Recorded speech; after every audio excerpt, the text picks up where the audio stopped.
आप सभी का फिर से एसआर आदर्श स्कूल के यूट्यूब चैनल पर स्वागत है। जो अपन चौथा लेसन पढ़ रहे थे उसी को आगे बढ़ेंगे। राज्यसभा का गठन, उसकी सदस्य संख्या और राज्यसभा सदस्यों का यानी जो मतलब निर्वाचन पढ़ लिया था। तब पढ़ेंगे राज्यसभा सदस्यों का जो कार्यकाल है कितना होता है। तो राज्यसभा का कार्यकाल देखिएगा, राज्यसभा का जो कार्यकाल होता है, राज्यसभा एक स्थायी सदन है और जबकि राज्यसभा के सदस्य होता है उनका कार्यकाल होता है। तो यहाँ है कि राज्यसभा एक स्थायी सदन है जो कभी भंग नहीं होती है। यह तो है राज्यसभा की बात। जबकि राज्यसभा के सदस्यों का कार्यकाल देखिएगा, जनप्रतिनिधि अधिनियम, जनप्रतिनिधि अधिनियम यानी कि कॉन्स्टिट्यूशन में कहीं पर भी, संविधान में कहीं पर भी ऐसा नहीं लिखा गया है इनका कार्यकाल 6 वर्ष होता है। संविधान में सिर्फ इतना लिखा गया है कि इन सदस्यों को यानी कि प्रत्येक 2 वर्ष के बाद में एक सदस्य सेवानिवृत्त हो जाएंगे और उसके स्थान पर है मतलब नए सदस्य चुन लिए जाएंगे। जबकि उनको यानी एक यही सदस्य हैं जो उनका कार्यकाल पूर्ण होता है। इस प्रकार से उनका जो कार्यकाल है 6 वर्ष मान लिया गया है। बाकी कॉन्स्टिट्यूशन में नहीं लिखा गया है, जबकि जनप्रतिनिधि अधिनियम में लिखा गया है। जनप्रतिनिधि अधिनियम 1951 के द्वारा राज्यसभा सदस्यों का कार्यकाल 6 वर्ष निर्धारित किया गया है।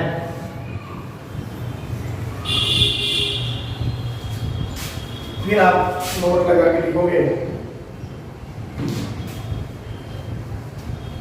नोट में ये लिखना आपको कि प्रत्येक 2 वर्ष बाद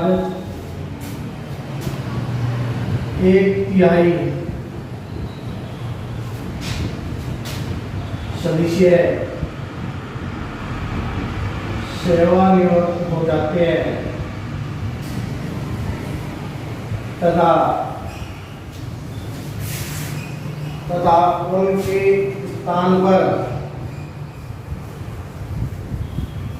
उनके स्थान पर 6 वर्ष के लिए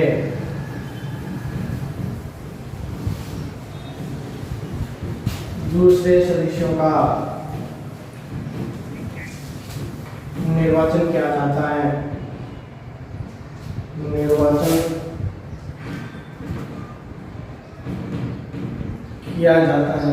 यहाँ तक तो ठीक है। देखिएगा कि राज्यसभा आपसे पूछे कि राज्यसभा का कार्यकाल, तो राज्यसभा एक स्थायी सदन है, राज्यसभा का कोई कार्यकाल नहीं होता है। ये आपको सीधा सा जवाब देना, राज्यसभा एक स्थायी सदन है जो कभी भी भंग नहीं होता है। जबकि आर्टिकल 85 के अंदर लिखा गया है कि लोकसभा को राष्ट्रपति बंद कर सकते हैं। तो देखिएगा जनप्रतिनिधि अधिनियम है 1951 का, और इस 1951 के जनप्रतिनिधि अधिनियम में राज्यसभा के जो सदस्य हैं उनका कार्यकाल 6 वर्ष निर्धारित किया गया है। फिर देखिएगा प्रत्येक 2 वर्ष के बाद में 1/3 सदस्य हैं सेवानिवृत्त हो जाते हैं और उनके स्थान पर अगले 6 वर्षों के लिए नए सदस्य चुन लिए जाते हैं। यहाँ तक तो ठीक है कि 2 वर्ष के बाद में 1 सदस्य सेवानिवृत्त होंगे। लेकिन आप ये पूछोगे कि सर जो फर्स्ट बार 1952 में जो राज्यसभा गठित हुई थी उसके बाद से जो यानी जो पहली बार सदस्य चुने गए थे उनको किस आधार पर हटाया गया और किस आधार पर नए सदस्य आए गए। तो देखिएगा प्रथम जो 2 बार है वो क्या हुआ था, लॉटरी के माध्यम से सदस्यों को सेवानिवृत्त किया गया और उनके स्थान पर नए सदस्यों का निर्वाचन किया गया। तो 2 बार ऐसा होने पर जो तीसरी बार है अपने आप ही 6 वर्ष कार्यकाल हो गया था पहले वाले सदस्यों का। इस आधार पर उसके बाद में 2-2 वर्ष के बाद में एक सदस्य सेवानिवृत्त हो जाते हैं और उसके स्थान पर नए सदस्य चुन करके आ जाते हैं।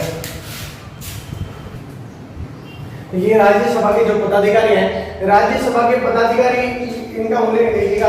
सबसे पहले अपन देखेंगे आर्टिकल 64, यानी आर्टिकल 64 में लिखा गया है कि उपराष्ट्रपति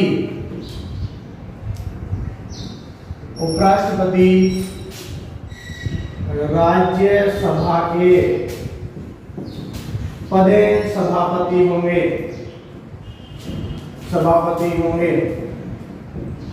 यहाँ देखिएगा ये वाला शब्द बहुत बेहतर रखता है, पदेन, यानी केवल उनको एक पद दिया गया, वो सदन के सदस्य नहीं है। उपराष्ट्रपति राज्यसभा के पदेन सभापति होंगे और फिर नोट लगा के लिखना है कि उपराष्ट्रपति राज्यसभा का सदस्य नहीं होते हैं। और फिर देखना एक आर्टिकल है 89, अनुच्छेद 89 यानी जो 90 और जो आर्टिकल है इसके अंदर लिखा गया है राज्यसभा का एक उपसभापति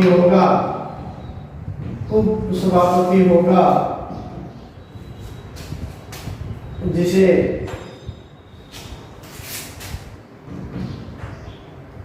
राज्यसभा के सदस्य अपने में से ही चुनेंगे। यानी ये जो राज्यसभा के सदस्य हैं उनमें से ही कोई एक होगा चुनेंगे। तो फिर यहाँ नोट लगा के आपको ये वाली बात लिखनी है कि उपसभापति राज्यसभा का सदस्य होता है। ये देखिएगा जो उपसभापति हैं या तो हैं जो उपराष्ट्रपति जो राष्ट्रपति के रूप में कार्य कर रहे हैं, राष्ट्रपति का पद रिक्त हो गया है, ऐसी कंडीशन में ये जो उपसभापति हैं सभापति के रूप में कार्य करेंगे। या फिर है उपराष्ट्रपति ने त्याग पत्र दे दिया, ऐसी कंडीशन के अंदर है ये जो उपसभापति हैं इस राज्यसभा का सभापतित्व तो करेंगे। तो यहाँ देखना आपको ये आर्टिकल 89 है। 89 में लिखा गया कि जो उपराष्ट्रपति है राज्यसभा का केवल पदेन सभापति होंगे और उपराष्ट्रपति राज्यसभा का सदस्य नहीं होता है। तो आपसे ये पूछा जाए कि राज्यसभा के सभापति का कार्यकाल कितना होता है, तो आएगा आंसर 5 वर्ष, क्योंकि राज्यसभा के सभापति का पूछ रहे हैं और सभापति कौन है, ये जो उपराष्ट्रपति है। तो उपराष्ट्रपति का कार्यकाल होता है 5 वर्ष, तो वही कार्यकाल होगा इससे यानी जो सभापति का होगा। और क्योंकि ये राज्यसभा का सदस्य नहीं है इस कारण से 5 वर्ष, यदि सदस्य होता तो कार्यकाल हो जाता यहाँ पर 6 वर्ष। फिर देखिएगा 89 के अंदर है राज्यसभा का एक उपसभापति होगा जिसे राज्यसभा के सदस्य अपने में से चुनेंगे। यानी राज्यसभा के सदस्य अपने में से किसी एक को है जो सभापति बनाएंगे। और ये जो उपसभापति बनाएंगे जो उपसभापति हैं वो राज्यसभा का सदस्य होता है। अब आपसे ये पूछा जाए कि राज्यसभा के उपसभापति का कार्यकाल कितना होता है, जिसके होंगे 6 वर्ष, क्योंकि ये उस सदन का सदस्य है, जबकि ये उपराष्ट्रपति है वो सदन का सदस्य नहीं होने के कारण इसका कार्यकाल हो गया 5 वर्ष। इस प्रकार से ये है राज्यसभा के पदाधिकारी हैं। आर्टिकल 64 के अंदर तो उपराष्ट्रपति है जो पदेन सभापति हो गया, और 89 के अंदर है उपसभापति का उल्लेख किया गया है। ये जो लोकसभा का गठन है, लोकसभा का गठन आर्टिकल 81 में, यानी अपने आर्टिकल पहले 79 पढ़ा, फिर है 80 पढ़ा, फिर है आज 81 है। यहाँ तो था संसद का उल्लेख, यानी संसद के गठन का प्रावधान किया गया था। यहाँ था राज्यसभा के बारे में पढ़ा, और अभी अपन पढ़ रहे हैं लोकसभा के बारे में, यानी लोकसभा का गठन, उसकी सदस्य संख्या, उनके सदस्य की जो वोटिंग होती है किस प्रकार से होती है, निर्वाचन। तो आर्टिकल जो 81 है इसके अंदर लोकसभा का गठन किया गया है। तो मूल संविधान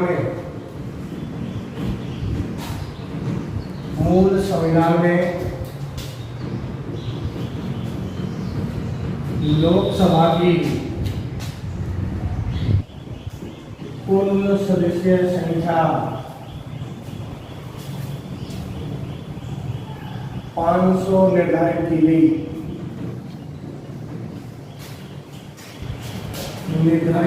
गई। यानी कि मूल संविधान में जो सदस्य संख्या थी 500 थी। उसके बाद में देखिएगा 1956 के राज्य यानी पुनर्गठन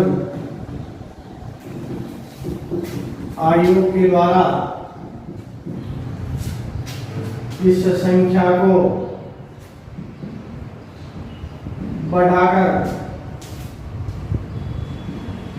525 कर दिया गया और फिर उसके बाद में लिखिएगा कि 31वां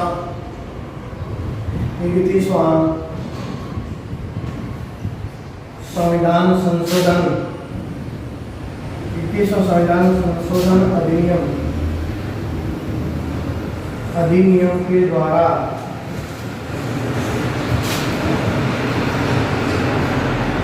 सदस्य संख्या को 525 से बढ़ाकर 545 कर दिया गया। फिर आता देखिए आगे गोवा दमन दीव अधिनियम, गोवा दमन दीव अधिनियम, और इस गोवा दमन दीव अधिनियम के द्वारा कुल सदस्य संख्या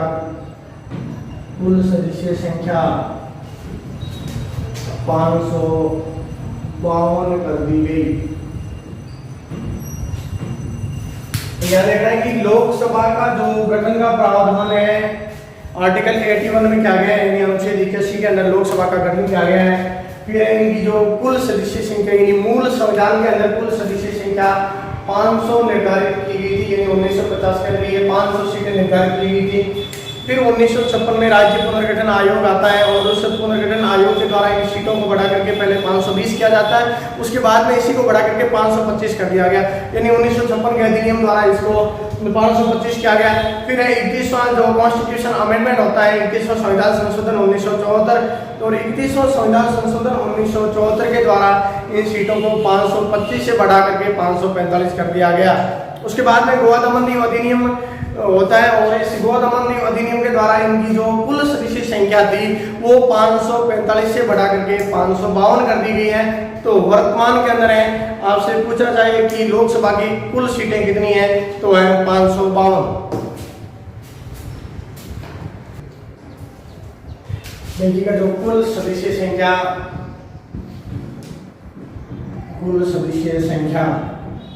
और कुल सदस्य संख्या है 552, और इन कुल सदस्य संख्या देखिएगा 552 सदस्य कहाँ से चुन करके आते हैं। तो सबसे पहले है कि 530 सदस्य है राज्यों से, 530 राज्यों से। फिर है 20 सदस्य है संघ शासित या केंद्र शासित संघ शासित प्रदेशों से, तथा 2 सदस्य आंग्ल भारतीय जिनको राष्ट्रपति मनोनीत करते हैं। आगे बताऊंगा मैं आपको कि ये जो 2 सदस्य थे अब इनको आंग्ल भारतीयों को नहीं मनोनीत किया जाता है, क्योंकि 104वां जो संविधान संशोधन होता है 2019 में, तो इस जो आंग्ल भारतीय सदस्यों को मनोनीत किया जाता था इस प्रावधान को हटा दिया गया है। तो ये इस प्रकार से ये सदस्य हो गए आपके 552। लेकिन है वर्तमान में लोकसभा सदस्य वो है 545। तो अब ये तो थे 552, इस प्रकार से चले जाते हैं 545 में। देखिएगा ये हो गए आपके 530 सदस्य, ये तो हो गए राज्यों से, ये तो फिक्स है। फिर हो गए 13 सदस्य, और ये 13 सदस्य है कि केंद्र शासित प्रदेशों से, ये केंद्र शासित प्रदेशों से चुन करके आते हैं, और 2 थे आंग्ल भारतीय। इस प्रकार से ये थे 545। तो आपको ये याद रखना है कि 104वां संविधान संशोधन अपन पहले भी पढ़ चुके हैं। तो 104वां संविधान संशोधन होता है 2019 में, और इस 2019 के अमेंडमेंट के द्वारा ये जो 2 सदस्य चुने जाते हैं और इनका उल्लेख है संविधान का एक आर्टिकल है 331 में थे। 331 में ऐसा लिखा गया था कि राष्ट्रपति हैं लोकसभा में 2 एंग्लो इंडियन यानी आंग्ल भारतीय सदस्यों को मनोनीत करेंगे। इस प्रकार का प्रावधान 321 में था, जिसको 104 का संविधान संशोधन 2019 के द्वारा हटा दिए गए। तो इस प्रकार से ये सदस्य संख्या है कि 552 है, 530 राज्यों से चुने जाएंगे, 20 केंद्र शासित प्रदेशों से 2 एंग्लो इंडियन है। तो वर्तमान में 545 है, 530 राज्यों से हैं और 13 सदस्य हैं केंद्र शासित प्रदेशों से हैं और 2 सदस्य हैं आंग्ल भारतीय सदस्य हैं। तो देखिएगा 2 अमेंडमेंट है आपको, एक तो 42वां जो कॉन्स्टिट्यूशन अमेंडमेंट है जो 1976 में होता है और दूसरा है जो 84वां अमेंडमेंट है वो होता है 2001 में। ये थोड़ा सा याद रखना है। तो 42वां संविधान संशोधन था, इसमें क्या था कि ये जो सीटें हैं इनका जो बंटवारा किया गया है ये 2000 तक, इसमें किसी भी प्रकार का बदलाव नहीं होगा और ये होगी 1971 का आधार मान करके। जबकि फिर 2001 में नया संशोधन हुआ और उसमें कहा गया कि ये 1971 को तो आधार मानेंगे, लेकिन ये सीटें रहेगी 2026 तक, यानी 2026 तक इसमें किसी भी प्रकार का कोई सीटों में किसी भी प्रकार का प्रावधान यानी परिसीमन नहीं किया जाएगा। Thank you so much.